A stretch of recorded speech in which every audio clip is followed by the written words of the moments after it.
Hello dudes, hi, good evening. ఎట్లున్నారు? అందరు మస్తున్నారు అనుకుంటున్నా. అరే ఏమవుతుందిరా భయ్ మీకు? ఆడ పైన ఒక లైక్ బటన్ ఉంటుంది. నేను పోస్టులు పెడుతున్నా, ఇన్ని వీడియోస్ పెడుతున్నా. అరే అక్కడ ఒక లైక్ బటన్ ఉంటుంది, దాన్ని ట్యాప్ చేయాలని తెలియదా? కిందనే కామెంట్ బటన్ ఉంటుంది, కామెంట్ చేయండి. అట్లనే దాని కింద షేర్ బటన్ ఉంటుంది, దాన్ని కూడా షేర్ చేయండి. నీ ఫ్రెండ్స్కి వాళ్ళ వీళ్ళకి షేర్ చేయండి. నా బ్లాగ్స్ పంపించండి వాళ్ళ వీళ్ళకి. ఇది కూడా కొద్దిగా నాలెడ్జ్ తెలుసుకుంటారు కదా.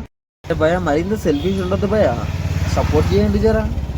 మరి అందరు అమ్మాయిలకే సపోర్ట్ చేస్తారా? అంటే మాలాగా మేల్స్ కంటెంట్ క్రియేటర్స్ చూడరు. ఒకవేళ కంటెంట్ చూడండి, నచ్చితే ఫాలో కండి, లైక్ చేయండి, కామెంట్ చేయండి. అలాంటి ఫ్రెండ్స్ వాళ్ళ వీళ్ళకి షేర్ చేయండి. అరే ఏం చూడకుండా అబ్బాయి కనిపిస్తే చాలా స్కిప్ కొట్టేస్తారు. అరే చూడరా, అరే వీడు కూడా ఏం చేస్తుండు, అరే వీడి కంటెంట్ ఏంది, ఏం చేస్తాడు అని చూడడానికి ట్రై చేయండి. చూసి మీరు కూడా సపోర్ట్ చేయరు. అని కొద్దిగా మాలాంటి మేల్ కంటెంట్ క్రియేటర్స్ కూడా ఎంతో కొంత ఉండాలి కదా. అరే అందరు అమ్మాయిలకి ఈరోజు అకౌంట్ క్రియేట్ చేస్తే రేపు రోజు 1000K ఫాలోవర్స్. అసలు అసలు ఏముంటుంది బాస్ మీకు? మరి మాకు కూడా మమ్మల్ని కూడా దృష్టిలో ఉంచుకోరు. మా ఛానల్ సబ్స్క్రైబ్ చేయండి, అట్లనే మమ్మల్ని ఫాలో కండి. తెలుస్తుంది, మా కంటెంట్ క్రియేషన్ కూడా తెలుస్తుంది. చూడండి. ఓకేనా? బాయ్.